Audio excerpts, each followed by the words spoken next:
He is all over it. It was almost a year ago to the day that Anthony Davis came to Dallas and Luka Doncic went to the Lakers, and now AD is on the move again. Shams, what can you tell us? Hannah, this is a trade deadline week stunner. Anthony Davis, the 10-time NBA All-Star, has been traded to the Washington Wizards. So the Wizards are acquiring a future Hall of Fame big man. The Mavericks are getting back some players, a couple of young players, but 2 first-round draft picks and 3 second-round picks. But let's look at AD going to the Wizards now. He joins Trae Young, who they just acquired, the multi-time All-Star, formerly the face of the franchise of the Hawks. But Alex Sarr, Keyshawn George, Trey Johnson, Bilal Coulibaly, Bub Carrington, they've been building the last few years, but clearly the deconstruction phase in Washington is over. They're turning the page after this season on being competitive around that young core that they developed, and now they have 2 anchors of that in Trae Young and Anthony Davis. You think about the pick-and-roll presence that AD and Trae Young will have together, and defensively, Alex Sarr and AD manning the middle. But clearly for the Mavericks, 1 year ago, they traded away Luka Doncic, the face of that franchise. No one ever thought he'd be traded. There was going to be a statue of him one day, but he got traded for AD. It just did not work out, a slew of injuries. But the Mavericks, by making this trade, they've essentially cut their losses here. They've cut ties here, and they're bringing in significant financial relief. They're getting out of the aprons. They're getting out of the tax. They're getting some draft flexibility that now all combines to allow them to properly build this team around Cooper Flagg. He's the face of this franchise, the face of this organization moving forward, and that's what they intend to do. And one more note, Hannah, on the Wizards. They made a few trades here. Bradley Beal and Kyle Kuzma the last few years. That has now turned into Trae Young, Anthony Davis, and 5 pick swaps. Well, it's really exciting for Wizards fans. And then on the other side, you see Cooper Flagg, another 30-point game, is having as good a season offensively as any rookie that we've ever seen. Shams, I know you're not done, because just in the last couple of minutes, the Sixers and the Thunder cut a deal as well. Can you give us the details? And Jared McCain, who was off to a Rookie of the Year start with the Sixers last year before his torn meniscus, he has been traded to the Oklahoma City Thunder, the reigning OKC Thunder, for 1 first-round pick, the Rockets pick this year, and 3 second-rounders. This move, clearly for the Sixers has a little something to do with figuring out that roster. You have Quentin Grimes. They have key decisions to make with Quentin Grimes this offseason. He's going to be an unrestricted free agent. They want to try to keep him, but getting under and out of the tax, they've got a glut of guards. And by doing this, Jared McCain moves on to the Oklahoma City Thunder. Wow, so that's what happens with the defending champs. Meanwhile, the Sixers, I know Joel Embiid was out again last night, but a resurgent Embiid, that great backcourt, we'll see what they are able to do. And we are still, amidst all of this, on Giannis Antetokounmpo watch. So, Shams, with the trade deadline about 24 hours away now, what's the latest on Giannis? Hannah, Bucks general manager John Horst, ownership, they're continuing to sift through the offers that have come in on Giannis, the aggressive offers. But on the eve of the NBA's trade deadline on Thursday, one thing that has been made abundantly clear to the Milwaukee Bucks is Giannis is ready to move on, whether it's at the deadline now or in the offseason. So the Bucks and John Horst, their general manager, there's a decision to be made now over the next 24 hours. The risk-reward of, are you going to be able to find a deal that matches the threshold, or do you potentially risk taking this into the offseason where Giannis will be on an expiring contract? He's going to have the ability to have the sway and the dictation of where he could end up. And if he potentially says, I want to go here, or I only want to play here or here, that does have an ability to box in and shrink his market. Right now, it's an open market for the Bucks to negotiate in. So we'll see between now and Thursday. Will the Bucks decide to move on from Giannis, or will they allow this to go into the offseason, which in the second half of the year will make for potentially an untenable environment, because the Bucks might be playing to keep a high draft pick, but Giannis, right, my understanding is he wants to play the second half of this season. So that's a conflict of what both of these sides might want.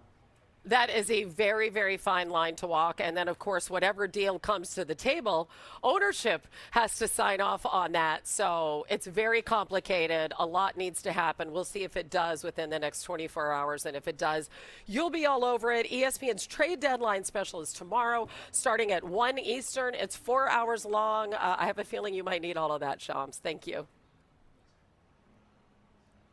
Maddie? Yeah, good stuff out of Shams there on a busy day in the NBA, but it's also been a busy week here in the Bay Area. We are just 4 days away from Super Bowl 60. One of the lingering questions coming in, second-year quarterback Drake May got the team to this point, but he's dealing with some injuries as everyone is this time of year.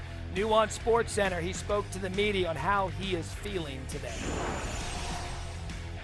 Got a shooter in Nikola Vucevic from the Bulls.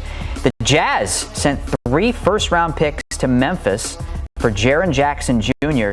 Jackson, part of that great 2018 draft class that has now seen every lottery pick moved at some point in their 8 professional seasons, either on draft night or after. Mitchell Robinson is the only player drafted in 2018. The entire draft, first or second round, and he was a second rounder. Mitchell Robinson, the only player still on the team that drafted him. Miles Bridges, of course, was traded on draft night. All right, let's get Ashley Nicole Moss in here. This is looked at as one of the better draft classes in the last, I don't know, 10, 15 years in the NBA. Is the fact that everybody's moved around, with the exception of one, is that more a reflection on the draft class or on the NBA and the current state of the league? Definitely the NBA and the current state. I think all of these players, most of the players from that draft class are still all-stars or still top players. I just think that when we talk about the landscape of the NBA, we're seeing teams kind of just move around and make the moves to make themselves more competitive, whether that's in the immediate impact or if that's playing a long game, like what an OKC did, for example. Or honestly, even what a Memphis did before it kind of fell the opposite direction. They were also a team that took a bunch of young guys, grew them within the organization, and we're trying to reap the benefits of that. Then there are anomaly situations like Luka. So there's a little bit of everything, but I think it has everything to do with the landscape of the NBA and hardly to do with the players. Now, there are some names on here that are question marks when you look at the draft class, like a Marvin Bagley, for example, did not amount to what you think a second pick in the draft would be. You also have DeAndre Ayton, who went first in that draft, which is interesting. You know, Mo Bamba is another name that we haven't really seen develop in the way that a top 10 pick would. So there are exceptions here. Kevin Knox, I remember that name very well as a New York Knicks fan. So there are definitely some question marks. But if you're talking about some of the names that we've seen move around in the past few days or the past few weeks, definitely has to do with the landscape of the NBA. Well, let's go to Jaren Jackson Jr., who was with the Grizzlies since draft night, taken 4th overall, but yesterday moved to the Utah Jazz for 3 future first-round picks. Yeah, this is actually really sad when you think about it from a basketball standpoint, right? Because I remember years ago, I really had the Memphis Grizzlies when they had, you know, John Morant and Triple J. Dylan Brooks was there. You know, Desmond Bane, who's now in Orlando. They were a team that, one, was developed as a group. And the Memphis Grizzlies are a really good organization to develop young talent. And I really thought that this was going to be a team that was going to be one of the new faces of the changing of the guard in the Western Conference. I loved how they played basketball. I loved how they approached basketball. It kind of reminded me very much of like a college team, except I feel like they were a lot more on their P's and Q's, if you will, when it came to the fundamentals and being an NBA team. And it just has not amounted to that. And it's really sad to see them being disbanded and going in opposite directions, and just the question mark of like, what if? Like, what would have happened if the John Morant situation didn't happen, which had him removed from the team, or if the injuries to John Morant didn't happen, that was the domino effect to the rest of the team. There's a lot of question marks because there was so much promise and there was a lot of expectation, especially when they kind of hit that moment where you were like, oh, this is a team that could really be something in the West. And now we just, you know, it's just a what if. And we'll see if John Morant moves as well.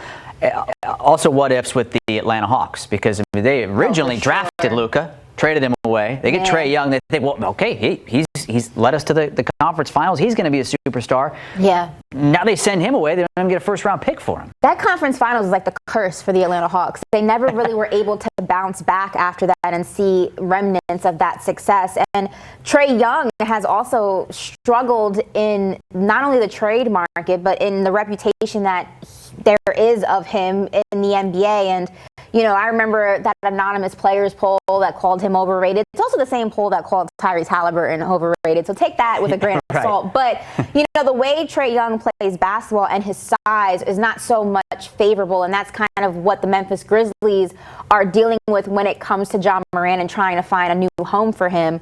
You know, small guards are hard to, especially small guards that aren't as, you know, as we say in New York, as brolic. Like a Jalen Brunson plays bigger than his size, you know? So it's interesting, though, because, like, they've made a lot of moves in Atlanta to try to figure out a way to make the Trae Young situation work. They moved pieces around. They changed coaches. They even tried to salvage the remnants of the team by trading or trying to trade Trae Young. There just wasn't a market for it, and they're not in a full rebuild because I do think they have a decent roster in place.